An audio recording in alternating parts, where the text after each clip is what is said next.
Is there any subtle differences with the second running back compared to when they have A.J. Dillon in? Yeah, I mean, they're different styles. I thought he really played well. You know, I mean, he went in and rushed for 120 yards and a quarter and a half of work, really. He's their best special teams player, and he's a try-hard guy. He's got good speed. I mean, they used him all over on teams, so you could see why he's a good back. He's tough, he's competitive, but he's not the same 245-pound body. You know, I mean, he's more in the 215 range, and he's got, you know, really good side-to-side quickness and speed.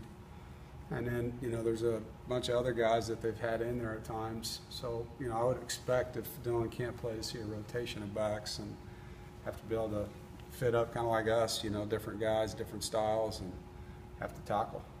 How does that affect your game plan when you're thinking, you know, might be facing A.J. Dillon, might not? You have to prepare for both.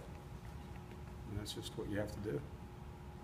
Is it harder to prepare for two quarterbacks or harder to Well, it's not like we prepare have for two running backs? It's not like we have an A.J. Dillon clone out there on the practice field running the ball against our defense. So, I mean, it really doesn't matter to us. I mean, we're fitting the run game.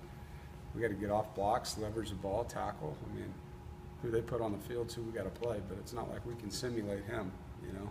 Who got to play the role of A.J. Dillon this week? We don't have anybody like that. No Trent Penix, no nothing? No, I mean, we don't have anybody like that, a 245-pound guy. So it's our scout team running backs, and they're doing the best they can. Did it register with you that Emeka made a play at the goal line last week against Virginia, the way that he kind of went after that ball and really with the two hands and secured it and pulled it away from the other defender? That was a big-time catch. The juxtaposition, obviously, from the play we remember from the Wake Forest game and his growth, I guess you could say, in the last year or Well, so. the play in the Wake Forest game was him stretching the ball over the goal line. It had nothing to do with a catch. It was ball security. I mean, the thing that you love about him is just how competitive he is right now. All the contact catches he's made this year have been impressive. I mean, he's gotten hit, he's fought for balls, and he's won most of his share of those plays. So his competitive spirit and ability to make a contact catch coming back to the ball has been really impressive for a young player. He took that game so hard. Oh, yeah. By the time you got to him, did you have to pick him up, or were enough of the teammates around to kind of? Yeah, I mean, he got picked up by planet Earth, to be honest. I mean, everybody felt for him, and all the Wolfpack fans, you know, I thought were really awesome. Wishing him the best, you know, with what he said. And for me, it was just encouraging him along the way, and he bounced back quickly. Did you expect that he could make the leap as far as being a physical receiver Yeah. the way he has this year, that he could do Absolutely. it this quickly?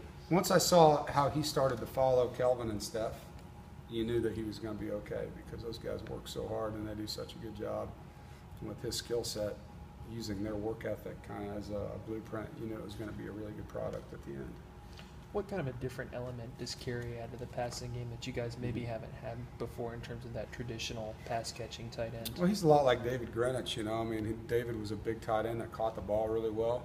And, you know, Kerry's a little bit differently built, you know, so he can get in and out of spaces maybe a little different. But the ball-catching part of it's similar to what we had with David. And obviously, his ability to track the ball, and that was a great catch for his first career catch. That was pretty special for him to be able to get that one in.